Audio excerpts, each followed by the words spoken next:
बच्चों यहाँ से स्टार्ट हो जाएगा आज से हमारा क्लास 11 मैथ्स का कोऑर्डिनेट ज्योमेट्री। ठीक है, तो कोऑर्डिनेट ज्योमेट्री एक ऐसा चैप्टर है जो कि आप लोग 8th क्लास में पढ़ रहे हो, प्रिसाइज है ना। Abscissa, ordinate, first quadrant, second quadrant, third quadrant, fourth quadrant, cartesian plane और एक्स एक्सिस पे कोई वाई का ऑर्डिनेट का वैल्यू 0 होता है, वाई एक्सिस पे जवाब होता है एब्सिसा का वैल्यू 0 होता है। ये सब आप लोग पहले पढ़े हैं। और फिर 10th क्लास में कोऑर्डिनेट ज्योमेट्री का थोड़ा बड़ा फॉर्म पढ़े, जिसमें आप लोग पढ़े distance formula, section formula, mid point formula, centroid formula, area of triangle, condition of collinearity, है ना। तो मेरा पर्सनल एडवाइस ये है कि 11th क्लास का ये चैप्टर तो आज खैर शुरू हो ही जा रहा है, बट घर पर जाकर के एक बार 10th क्लास का कोऑर्डिनेट ज्योमेट्री एक बार रिवाइज कर लेना। वो अगर अभी हम लोग रिवाइज करने बैठे हैं 3-4 क्लास और निकल जाएगा, है ना। जैसे स्टैटिस्टिक्स में मीन मीडियन मोड आपको 9th और 10th के बुक से देखना ही है, कंपलसरी है, क्योंकि 11th में तो हमने बस थोड़ा सा रिवाइज करके छोड़ दिया है।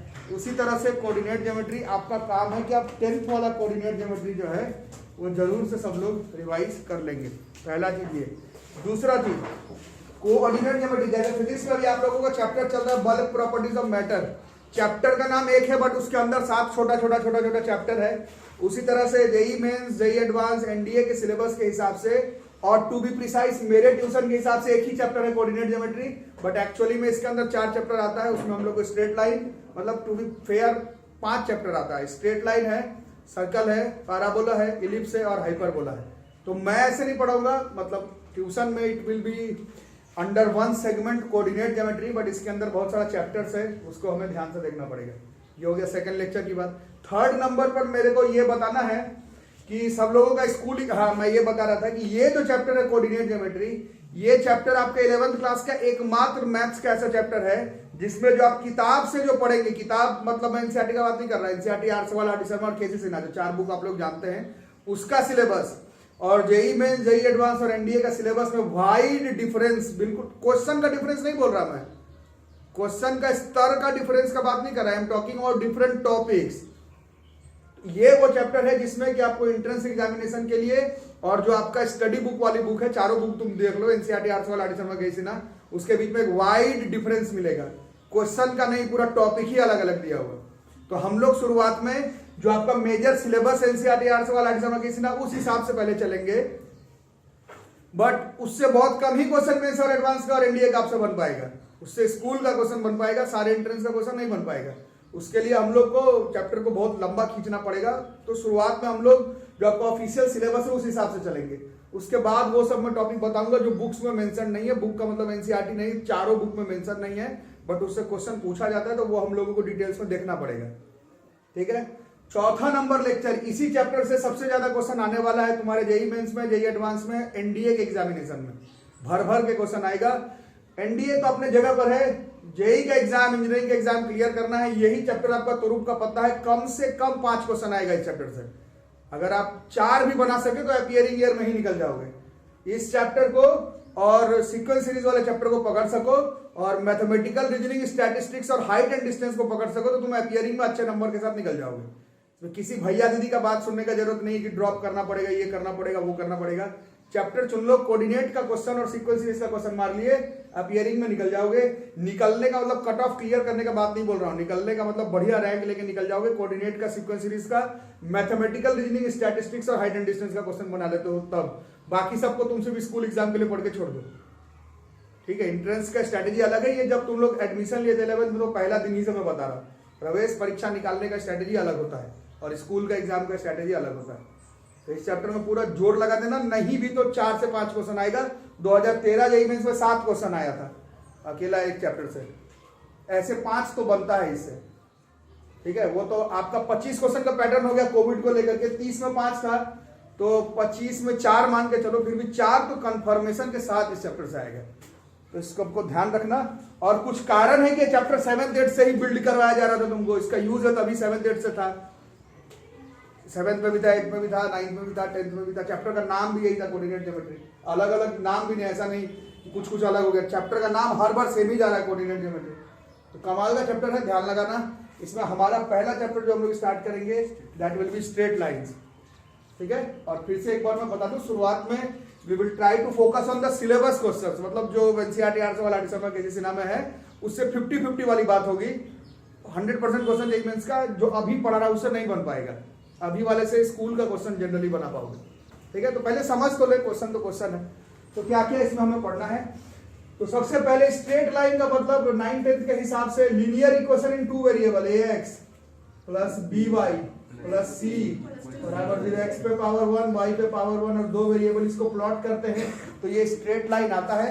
ये मैथ्स में भी सीखे 9th में और फिजिक्स में भी देखे हो, uniform motion, in uniform motion का ग्राफ बनाया तो स्ट्रेट लाइन आया, और बहुत बार आते रहता है स्ट्रेट लाइन फिजिक्स में भी। 9th में तो बहुत आया, 11th में देख रहे हो कि कर्वी लीनियर मोशन भी आ रहा है, बट ऐसे स्ट्रेट लाइन के बारे में हमें मालूम है मैथ के कॉन्सेप्ट के हिसाब से linear equation in 2 variable represents a straight line.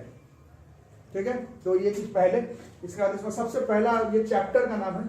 अब टॉपिक स्टार्ट करेंगे तो लिखो, सबसे पहले इसमें हमें जानना है इंक्लिनेशन। इंक्लिनेशन टॉपिक बहुत ज्यादा है और स्कूल वाला सिलेबस खत्म करते करते आप लोगों का फाइनल एग्जाम आ जाएगा। उसके बाद थ्रू आउट मार्च जो है इसमें मैं एक्स्ट्रा टॉपिक जो आपके जेईई मेंस एडवांस और एनडीए के सिलेबस में पढ़ाते ही रहूंगा। कोऑर्डिनेट ज्योमेट्री एंड तक चलता रहेगा। जिनको उतना इंटरेस्ट नहीं है उन लोग स्कूल वाला पढ़ के उसके बाद अपना देख लें करना है कि नहीं। बाकी ये चैप्टर अब चलता रहेगा 12th शुरू होने से पहले तक। अब कोऑर्डिनेट ज्योमेट्री ही चलता रहेगा। बीच बीच में कुछ लोग बता रहे प्रोबेबिलिटी, तो 11th वाला प्रोबेबिलिटी बहुत आसान है, वो 10th वाला है। 12th में प्रोबेबिलिटी आपको पढ़ना है। और एक और क्या छोड़ा हूँ, mathematical reasoning, principle of mathematical induction, ये सब हल्का फुल्का होता रहेगा, बट सिलेबस एंडिंग तक यही चैप्टर चलते रहेगा कोऑर्डिनेट ज्योमेट्री। ठीक है, पहला टॉपिक है इंक्लिनेशन। तो इंक्लिनेशन शुरुआत में जो होगा अंग्रेजी का वर्ड इंक्लाइन का मतलब क्या होता है? झुका हुआ होता है इंक्लिनेशन। ये देखो पहले टॉपिक इंक्लिनेशन ऑफ लाइन, ये है आपका कार्टेशियन प्लेन।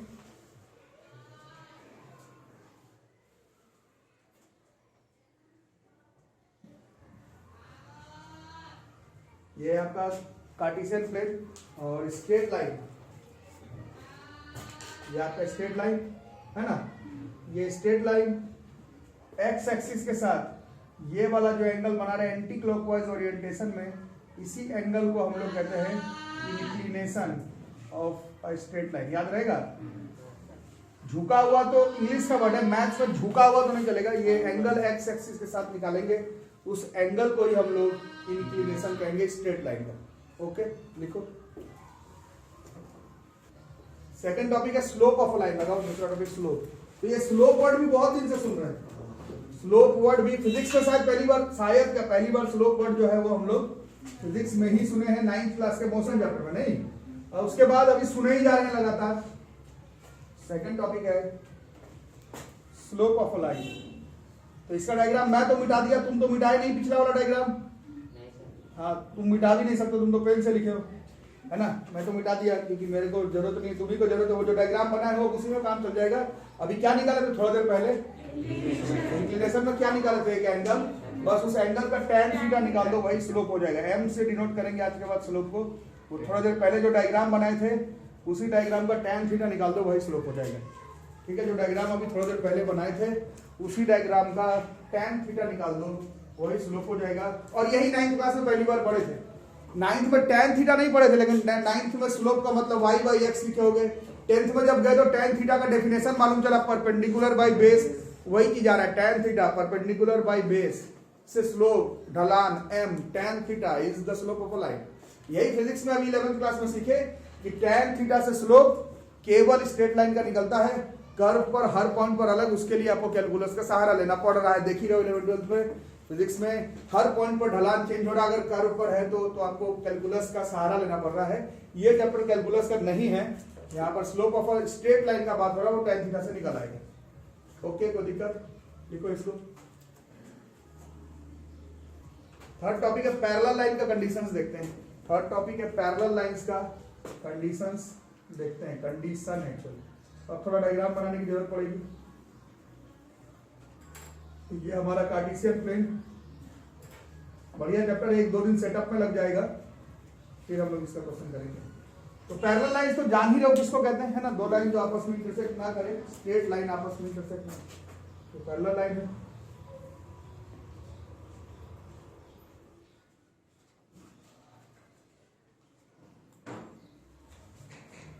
ये दोनों है पैरेलल लाइन, मतलब पैरेलल जैसा बना ना, मेरा बना के नहीं मेरे को पता नहीं, तुम अपना देख लो, अभी लिखो मत, पहले देखो ये दो लाइन है ना। अभी आप लोग इंक्लिनेशन के बारे में बताए थे, इंक्लिनेशन ये वाला एंगल था ना, θ1 दो अलग अलग लाइन है, इसका θ2। अब छोटे क्लास में पढ़े थे कि अगर दो लाइन पैरेलल है स्लोप बराबर, तो अभी 11th में पढ़ेंगे, ऐसे छोटे क्लास में पढ़े थे करस्पॉन्डिंग एंगल बराबर है। उसको देखो करस्पॉन्डिंग एंगल कौन है, स्लोप बराबर है कि नहीं, तो बात की बात है, ये तो पैरेलल लाइन में करस्पॉन्डिंग एंगल से हम लोग पढ़े, ये एंगल बराबर होगा, है ना, बस करस्पॉन्डिंग एंगल। अब दोनों का tan अगर कर दे दोनों तरफ, टैनिंग बोथ साइड, तो tan θ1 और tan θ2 बराबर हो जाएगा। और अभी देखें tan θ1 को लाइन का स्लोप कर रहे हैं, और यही आपका समरी हो गया। दो लाइन अगर पैरेलल है 2 डायमेंशन में, ये 2D का स्ट्रेट लाइन है, ये मेरे को इसलिए याद आया बताना क्योंकि जस्ट अभी 12th क्लास में भी यही चैप्टर चल रहा है, बट वहां पर लाइन आपको 3 डायमेंशन में पढ़ना है, एकदम जस्ट अभी यही टॉपिक चल रहा है, तो वहां पर कंडीशन ऑफ पैरेललिटी अलग हो जाएगा। अभी 2 डायमेंशन में यही कंडीशन है, दो लाइन का अगर स्लोप बराबर है तो दोनों लाइन 2 डायमेंशन में, मतलब कार्टेशियन प्लेन पे, X axis Y axis, Z axis होने पर ऐसा नहीं हो पाएगा। क्या होगा वो 12th में देखेंगे। अभी फिलहाल दो लाइन अगर 2 डायमेंशन में अगर पैरेलल है तो दोनों लाइन का स्लोप बराबर होगा, ठीक है, लिख लो। तो परपेंडिकुलर थी, दो लाइन परपेंडिकुलर कब होगा, है ना, तो दो, अभी भी वही दो लाइन है, देखो ये एक लाइन है, इसका इंक्लिनेशन कितना लिए है, और ये दूसरा लाइन है इसका, ठीक है, ये हो गया। अभी हमको कंडीशन ऑफ परपेंडिकुलरिटी देखना है, परपेंडिकुलर कैसे कब होगा। तो इस डायग्राम में अगर ये दो लाइन परपेंडिकुलर है, अभी लिखना मत देखना, अगर ये दोनों लाइन अगर परपेंडिकुलर हो रहा है, अगर ये दोनों लाइन परपेंडिकुलर, तो ये वाला एंगल 90 डिग्री का बना, उस हिसाब से exterior angle property 7th class में हम लोग पढ़े थे, तो θ2 बराबर कितना हो जाएगा, 90 डिग्री प्लस θ1, है ना, एक्सटीरियर एंगल प्रॉपर्टी कहता है 90 डिग्री प्लस θ1, दोनों तरफ टैनिंग बोथ साइड कर देते हैं, tan θ2 बराबर tan 90 प्लस θ1 चलेगा, और ये tan θ2 तो ठीक है। और अब ये 11th क्लास का थोड़ा मैथ है, नहीं एक्चुअली मैं 10th क्लास में tan 90 प्लस थीटा, ये कॉट होगा 90 के साथ tan का कॉट, साइन का कॉस, कॉट थीटा होगा बिल्कुल। और क्योंकि 90 में जोड़े तो सेकंड क्वाड्रेंट में चला गया, और सेकंड क्वाड्रेंट में ऐड शुगर, साइन पॉजिटिव होता है, बाकी सब निगेटिव होता है, ये माइनस हो गया, है ना, ये ठीक है। और इसको हम लोग tan θ2 बराबर -1 बाई tan θ1 लिख सकते हैं, और tan θ2 से अभी पिछले 10 मिनट से पढ़ो, tan θ2 इज m2, स्लोप है दूसरे लाइन का, ये -1 बाई tan θ1 क्या है, पहले लाइन का स्लोप, और इससे हो जाता है ये कंडीशन m1 m2 बराबर -1। तो आज के बाद लाइन इन 2 डायमेंशन, मतलब कार्टेशियन में अगर परपेंडिकुलर है तो दोनों लाइन के स्लोप का प्रोडक्ट कितना होना चाहिए, -1 होना चाहिए। पैरेलल है तो दोनों का स्लोप बराबर होना चाहिए, परपेंडिकुलर है तो दोनों लाइन का स्लोप जो है उसका प्रोडक्ट -1 होना चाहिए। इसका काम फिजिक्स के भी कुछ क्वेश्चंस में लग सकता है, लगा है एक्चुअली में, ठीक है। तो लिखिए बिना, तो 4 चीज इंट्रोड्यूस कर लिए। अब हम लोग निकाल, स्लोप समझ गए लाइन का क्या, अब स्लोप निकालोगे कैसे, अब स्लोप जो है वो निकालोगे कैसे। अब यहां से हम लोग slope of a line start करते हैं।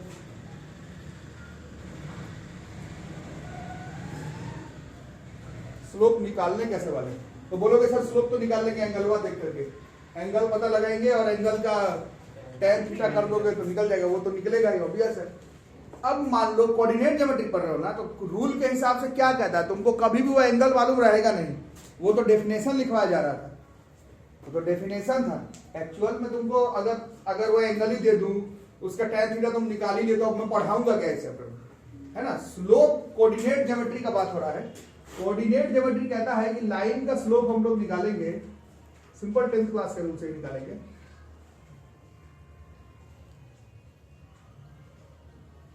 कोऑर्डिनेट के फायदे, ऑब्वियस है, जैसे एक लाइन है उसका अब हमें कोऑर्डिनेट मालूम है, उस एक लाइन में कितना पॉइंट होता है, तो मिनिमम तुम्हें क्या लगता है कि लाइन का स्लोप निकालने के लिए कम से कम कितना पॉइंट मालूम है, 2 पॉइंट, ऑब्वियस है, उससे कम में नहीं निकलेगा। तो कोई 2 पॉइंट ले लो, यहाँ पर P, इसका कुछ कोऑर्डिनेट मान लो x2 y2 x1 y1, कहीं भी कुछ भी ले सकते हो, कोई दिक्कत नहीं। x2 y2 ले लेते हैं, उससे कोई प्रॉब्लम नहीं है। और इस पॉइंट का कोऑर्डिनेट ले लेते हैं हम लोग x1 y1, और हमें देखना है कि इस लाइन का स्लोप कितना हो रहा है। ठीक है, ओके, तो दिक्कत। तो अब इसको मैथमेटिकल करने का क्या तरीका, ये लाइन हुआ, इस लाइन को हम लोग खींच दिए इस तरह से, तो ये एक्स एक्सिस के साथ यहाँ पर एक एंगल बना रहा है ना। अब अगर इसको थोड़ा सा ऐसे कर ले, परपेंडिकुलर इस लाइन को ऐसे नीचे गिरा लेते हैं, पी क्यू पी डैश, यहाँ से क्यू डैश, ये परपेंडिकुलर, ये परपेंडिकुलर, ओके चलेगा। तो करस्पॉन्डिंग एंगल से यही वाला थीटा कहाँ पर उतर जा रहा है, यहाँ पर भी यही थीटा वाला एंगल हो जा रहा है ना। और in triangle P Q Q dash से tan थीटा कैसे निकलेगा, tan थीटा बराबर परपेंडिकुलर बाय बेस, तो परपेंडिकुलर कितना हो गया क्यू डैश, ये कितना है y2 माइनस y1, सबको आ रहा है कि फ्लो कर रहा है। और ये क्यू डैश कैसे निकाला जाए, यहाँ x2 और tan थीटा से क्या निकलता है, tan थीटा से। तो आज के बाद स्लोप निकालने के लिए अगर तुम्हारे पास एंगल नहीं हो, पॉइंट्स का कोऑर्डिनेट हो, कोऑर्डिनेट ज्योमेट्री पढ़ रहे हो, तो कॉमन सेंस कहता है कि तुम्हारे पास कोऑर्डिनेट ही रहेगा आज के बाद। तो y2 minus y1 by x2 minus x1 से हम लोग हमेशा उस लाइन का स्लोप निकाल पाएंगे, ये कॉन्सेप्ट है। दो पॉइंट का कोऑर्डिनेट अगर मालूम रहे तो y2 minus y1 divided by x2 minus x1 से उस लाइन का स्लोप निकल जाएगा। ये तो प्रूफिंग है, प्रूफिंग का कोई काम वाम है नहीं, बट एक आइडिया बना रहना चाहिए। एंगल मालूम ही है तो बहुत अच्छी बात है, एंगल नहीं कोऑर्डिनेट मालूम है तो y2 minus y1 by x2 minus x1 से उस लाइन का स्लोप निकल जाएगा। ठीक है, लिख लो। तो लाइन का इक्वेशन अभी तक आप लोग याद कर लिए, लाइन का equation linear equation in two variable will always represent a straight line, but the chapter you are studying is not linear equation in two variable, the chapter you are studying is about coordinates। तो अब तुम line का equation लिखोगे जहां पर तुमको point का coordinate मालूम रहेगा। ये तो तुम 10th 9th की बात कर दिए, कोऑर्डिनेट मालूम रहने से लाइन का इक्वेशन कैसे लिखना है ये अभी हमें सीखना शुरू करना है। ठीक है, और लाइन का इक्वेशन लिखने का बहुत सारा मेथड पढ़ना है। इंट्रोडक्शन में हम लोग जो शुरुआत का टॉपिक है उसको हम लोग देखने का ट्राई करेंगे। तो टॉपिक है equation of a straight line. लगाओ topic, equations of a straight line. अभी कैसे लाइन का स्लोप तो tan थीटा से निकलता है, बट कोऑर्डिनेट मालूम रहा तो निकाले ना y2 minus y1 by x2 minus x1। वैसे ही लाइन का इक्वेशन कोई तुमसे पूछ दे तो तुम तो बोलोगे 9th 10th में यार पढ़े, linear equation in two variable will always represent a straight line. पढ़ा क्या रहे सर, ये तो हमको मालूम है, बट बात कोऑर्डिनेट ज्योमेट्री की हो रही है ना। तो अब टॉपिक है तुम्हारा इक्वेशन ऑफ, इसका ट्राई करना बच्चों में, फिर से बता रहा हूं आज का चीज तो थोड़ा ज्यादा हो गया, इसको फिर से एक अलग कॉपी में लिख लेना। ऐसे मेरा पर्सनल एडवाइस है, तुम फॉलो करो नहीं तुम देख लो। कोऑर्डिनेट ज्योमेट्री का कॉपी अलग रखोगे तो तुम्ही को फायदा होगा। 12th में जब जाते हैं तो 11th रिवाइज करने का मौका नहीं मिल पाता है क्योंकि सिलेबस बहुत ज्यादा है, और बिना 11th के रिवाइज किए तुमसे JEE एंड एग्जाम नहीं निकलेगा। तो आसान तरीका है कि कोऑर्डिनेट का कॉपी अलग रखोगे तो कम से कम Sunday to Sunday at least coordinate revise कर पाओगे, और तुमको सिर्फ कोऑर्डिनेट और सीक्वेंस सीरीज रिवाइज ही करना। मैथमेटिकल रीजनिंग, स्टैटिस्टिक्स और हाइट एंड डिस्टेंस इसका रिवीजन का भी जरूरत नहीं है, ये तो बोर्ड्स के एग्जाम के बाद जो 10-12 दिन का विंडो रहता है उसमें भी रिवाइज कर लोगे। 12th में जाकर के 11th का आपको सिर्फ कोऑर्डिनेट ज्योमेट्री और सीक्वेंस सीरीज का ही प्रैक्टिस करना है। 12th तो पढ़ोगे, 11th का ये दोनों चैप्टर का रिवाइज, बाकी छोड़ भी देते हो तो तुमको JEE के एग्जाम में तुमको कोई दिक्कत नहीं होगी। ठीक है, मैथमेटिकल रीजनिंग, स्टैटिस्टिक्स और हाइट एंड डिस्टेंस है तो बोर्ड के बाद जो 10 दिन 8 दिन का गैप है उसमें भी रिवाइज हो जाता है। जो एटलीस्ट मेरे पास पढ़ा है, स्टैटिस्टिक्स पूरा कर लिया हम लोग, मैथमेटिकल रीजनिंग एक दिन में पढ़ा दूंगा, हाइट एंड डिस्टेंस 10th वाला है। ठीक है, तो इसका कॉपी अलग रखोगे तो ठीक रहेगा। तो अब है equation of line, equations of line लिखना स्टार्ट करेंगे हम लोग। इसमें पहला टॉपिक अभी पढ़ेंगे, इसको हम लोग कहते हैं 1 पॉइंट स्लोप फॉर्म।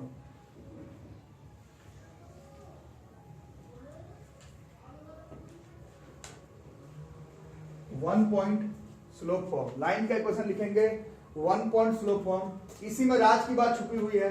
कितना चीज मालूम रहेगा लाइन का इक्वेशन लिखने के लिए? एक पॉइंट का क्या मालूम होगा और क्या मालूम होगा, उस लाइन का स्लोप अगर मालूम रहे तब हम लोग लाइन का इक्वेशन क्या लिखेंगे। ये तो नहीं चलेगा ना x plus b y plus c बराबर 0, ऐसे कैसे चलेगा? पॉइंट का मैं तुमको कोऑर्डिनेट दे रहा हूं और लाइन का स्लोप दे रहा हूं m, तो तुम x plus b y plus c बराबर 0 लिख दोगे? नहीं होगा ना, कुछ तो होगा। तो देखते हैं क्या होता है। क्वेश्चन ऑफ लाइन में पहला 1 पॉइंट स्लोप फॉर्म, मतलब अब ये कोऑर्डिनेट है ज्योमेट्री, कोऑर्डिनेट ज्योमेट्री में कार्टेशियन प्लेन में एक लाइन है तुम्हारे पास। लाइन है का मतलब स्ट्रेट लाइन है। तो 1 पॉइंट स्लोप फॉर्म दे रहा हूं, मतलब स्लोप मालूम है, मतलब ये थीटा हमें मालूम है और किसी एक पॉइंट का कोऑर्डिनेट मालूम है, मेरे को इस लाइन का क्या लिखना है, इक्वेशन। थोड़ी x plus b y plus c बराबर 0 लिख दोगे, बट लाइन का इक्वेशन लिखना है। तो कैसे लिखेंगे अभी देखते हैं। सेटअप करो, डायग्राम को सेटअप करो और बताओ इसमें क्या करें हम लोग।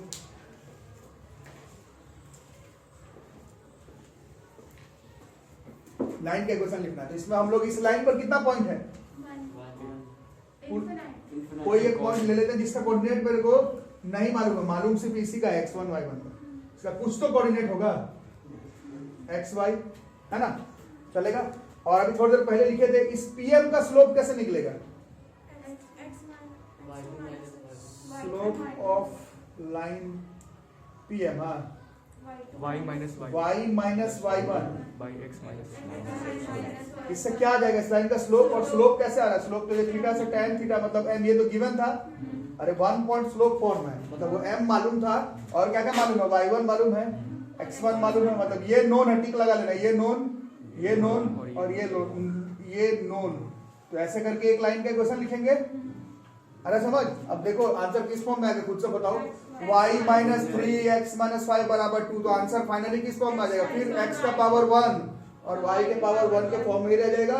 तो जो तुम 9th 10th में लिखे कि भाई x पे पावर 1 y पे पावर 1 स्ट्रेट लाइन आता वही चीज आएगा, बस y minus y1 by x minus x1 बराबर स्लोप।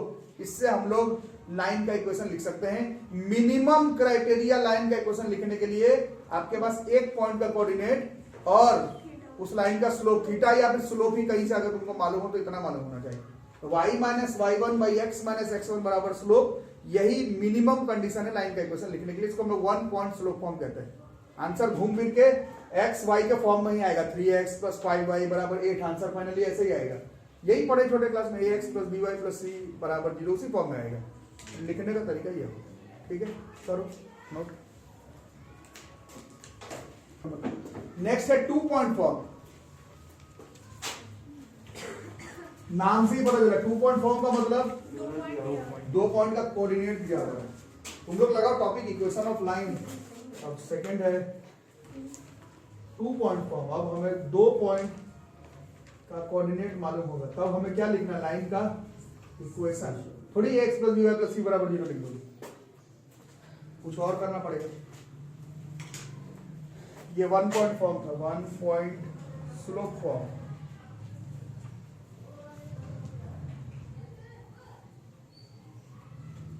अब लिखने वाले हैं 2 पॉइंट फॉर्म। स्लोप नहीं, 2 पॉइंट का कोऑर्डिनेट मालूम है, ठीक है। तो तुम्हें दोबारा डायग्राम बनाना पड़ेगा, मैं नहीं बना रहा, ठीक है। तुमको दोबारा बनाना पड़ेगा, मैं नहीं बना रहा। अब हमारे पास क्या क्या है, 2 पॉइंट का कोऑर्डिनेट है।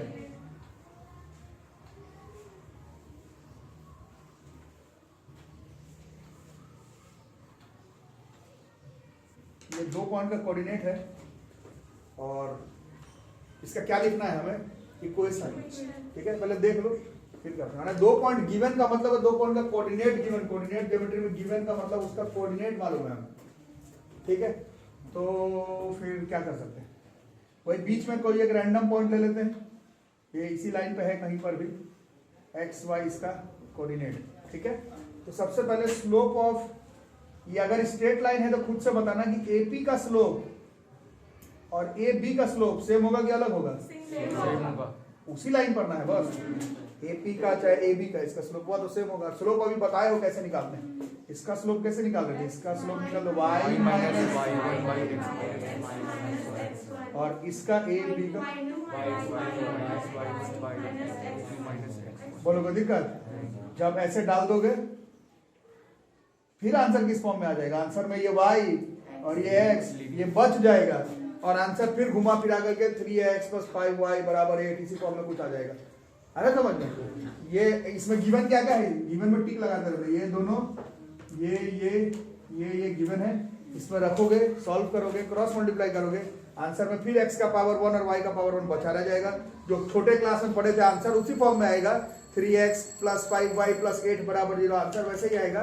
But this is known as 2 point, इसी को हम लोग 2 पॉइंट फॉर्म कहते हैं, लाइन के इक्वेशन कहते हैं 2 पॉइंट फॉर्म। बोलो कुछ सीखे आज, क्या क्या सीखे, लाइन का डेफिनेशन नहीं, लाइन का इक्वेशन 9th 10th वाला, फिर इंक्लिनेशन, वहां से स्लोप, फिर 2 लाइन पैरेलल कब होगा, 2 लाइन परपेंडिकुलर कब होगा, और लाइन का इक्वेशन 1 पॉइंट फॉर्म, अगर एक ही पॉइंट का कोऑर्डिनेट है तो उसे नहीं लिखाएगा लाइन का स्लोप, उसके लिए तुमको एक स्लोप मालूम होना चाहिए, और 2 पॉइंट का कोऑर्डिनेट है तो लाइन का इक्वेशन हम लोग लिख पाएंगे।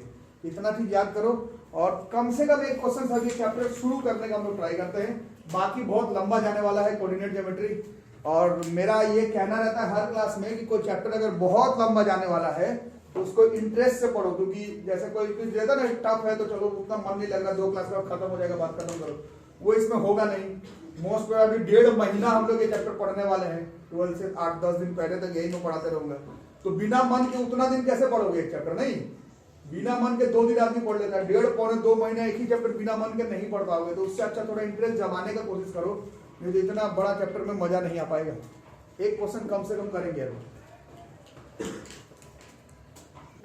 कम से कम आज एक क्वेश्चन, कम से कम आज एक क्वेश्चन, और आया हुआ क्वेश्चन ही मैं पढ़ूंगा जनरली, जो जेईई मेंस में, जेईई एडवांस में, एनडीए में पूछा जाता है, जनरली वही सब क्वेश्चन मैं पढ़ूंगा। बहुत लंबा चैप्टर है, मजे लेकर क्वेश्चन बनाने का ट्राई करेंगे। पहला क्वेश्चन क्या कह रहा है, पढ़ो अपने से, जेईई में 2014 का है, मार्क करके रखेंगे। पीएस मीडियन है ट्राइंगल का, और एक ट्राइंगल है, इसका कोऑर्डिनेट देखो दिया हुआ है, क्या दिया हुआ है? पी का क्या है? पी का है 2,2, क्यू का 6, आर का 7,3, और एक मीडियन है, मीडियन अपोजिट को बीच में बिल्कुल गिरता है, परपेंडिकुलर नहीं होता, याद होगा, बाइसेक्ट, इसका नाम एस है ना, ठीक है। और ये जो लाइन है, नहीं इसका इक्वेशन नहीं चाहिए, एक लाइन है जो कि कहां से पास करता है, एक लाइन है, इस लाइन, ये जो लाइन है वो किस पॉइंट से पास करता है? 1, और ये पीएस का क्या है, और हमें इस लाइन का क्या लिखना है? इक्वेशन। बोलो क्वेश्चन समझ में आ रहा है? गौरव को आया नहीं क्वेश्चन समझ? पी क्यू आर, पीएस इसका मीडियन है, आपको इस लाइन का इक्वेशन लिखना है। ये लाइन कैसा लाइन है? ये पीएस के पैरेलल है, और ये एक पॉइंट का इसका कोऑर्डिनेट मालूम है। अभी जस्ट आप पढ़े, लाइन का इक्वेशन लिखने के लिए मिनिमम क्या क्या मालूम होना चाहिए? एक पॉइंट का कोऑर्डिनेट जो कि मालूम है, स्लोप मालूम चल जाए तो बात बन जाए। आ रहा समझ? अभी 2 लाइन पैरेलल का कंडीशन लिखवाएगा, तो अगर किसी से हमें इस लाइन का स्लोप मिल जाए तो हमारा काम खत्म हो जाएगा। क्वेश्चन आ रहा है समझ सबको? बहुत बढ़िया चैप्टर है कोऑर्डिनेट ज्योमेट्री से। मैं थोड़ी देर पहले बोला कि 4-5 क्वेश्चन आता है इसमें, तो उसमें घबराने का बात नहीं, बढ़िया बात है, बढ़िया क्वेश्चन आता है। वहां सेंटर पर बैठ के हम लोग कोऑर्डिनेट ज्योमेट्री का क्वेश्चन बना सकते हैं। तो सबसे पहले ये मिड पॉइंट है, 10th क्लास में मिड पॉइंट फॉर्मूला पढ़े थे। मिड पॉइंट फॉर्मूला से हम लोग एस का कोऑर्डिनेट तुम ही लोग बताओगे क्या होता है? x1 + x2, फिर 3, 1, ये हो गया। कोई दिक्कत इसमें? अब ये पीएस का स्लोप निकालना है। अभी आप पढ़े हैं कि लाइन का स्लोप निकालने के लिए क्या क्या मालूम होना चाहिए? 2 कोऑर्डिनेट का कोऑर्डिनेट तो है, तो इसका 2 पॉइंट का कोऑर्डिनेट मालूम चला ना, इसका हम लोग सीधा स्लोप निकाल देते हैं। ठीक है, स्लोप कैसे निकाल रहे थे? y2 - y1 / x2 - x1। हाँ, तो 1 माइनस बाई 13/2 माइनस, बोलो कोई दिक्कत? y2 - y1, y यही है ना, हाँ, बाई x2 - x1 कितना हो गया? -1 बाई, ये नीचे आ रहा है ना बॉस, नीचे आ जाएगा ना, बोलो आगे बोलो।